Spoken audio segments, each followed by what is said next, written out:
Hello guys, আজকে চলে গেছিলাম বিশ্বের সবচেয়ে বড় দুর্গাপূজায়। কোথায় জানো? আমাদের এখানটাই নদিয়া জেলার কামালপুরে। তা আমাদের বাড়ি কামালপুর থেকে বেশি একটা দূরে না, স্কুটি নিয়ে বিকালেই আজকে চলে গিয়েছিলাম। তা কামালপুরে কত দূর কী হয়েছে সেসবই দেখতে গেছিলাম। গিয়ে দেখলাম যে অনেকটাই কাছাকাছি হয়ে গেছে, আরও কিছু কিছু কাজ বাকি আছে। ওই যে দুর্গা ঠাকুরের বডিটা, আর আমি যে হাতটার উপরে বসেছিলাম সেই হাতটা কিন্তু আগের বারের দুর্গা ঠাকুরের হাত। তা প্রথমেই চলো আমরা দেখিয়ে দিচ্ছি, এই যখন ঢুকছি, ঢুকেই ঠাকুরের বডিটা দেখতে পাচ্ছি সাইড দিয়ে। প্রথমেই অসুরটাকে দেখালাম। দেখো তোমরা অসুরের মুখটা কিরম ভয়ঙ্কর, আর দেখো কদিন দাঁত মাজেনি। তো সাইডেই দুর্গা ঠাকুরের মুখটা রয়েছে, কিন্তু সেটা ঢাকা ছিল বলে আর দেখাতে পারলাম না তোমাদেরকে। তো দেখো কাজ চলছে, আর আমি না সব থেকে বেশি অবাক হচ্ছিলাম হাতগুলো দেখে।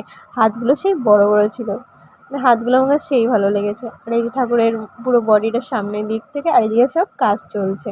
চলো এবার তোমরা দেখো অসুরের সিক্স প্যাকটা কেমন লাগলো অবশ্যই কমেন্টে জানাবে, আর কালার করার পরে আরও ভালো সিক্স প্যাক হয়ে যাবে। তো প্রথমেই আমরা তো বিশাল বৃষ্টিতে পড়েছিলাম, তো এক জায়গায় জড়মড়ো হয়ে দাঁড়িয়েছিল, মানে এখানে বোঝা যাচ্ছিল না, কিন্তু ভালোই জোরে বৃষ্টি হয়েছে, আমরা অনেকক্ষণ ছিলাম। একটা মেয়ে তো দেখো পুরো খুনার মধ্যে গিয়ে বসে আছে, মানে একটা সাইডে। আর তো বাড়ি যাওয়ার সময় ভিউটা সেই লাগছিল। তো দেখো তোমরা ভিউটা কেমন লাগছে। আমার কাছে তো ভিউটা সেই লেগেছে বাড়ি যাওয়ার সময় এই ভিউটা। তো অন্য সময় আরও ভালো ভিউ থাকে, কিন্তু আজকের ভিউটা সেই ছিল আমার কাছে। তোমাদের যদি ভালো লেগে থাকে তাহলে অবশ্যই সাবস্ক্রাইব, লাইক এবং কমেন্ট করে দিও।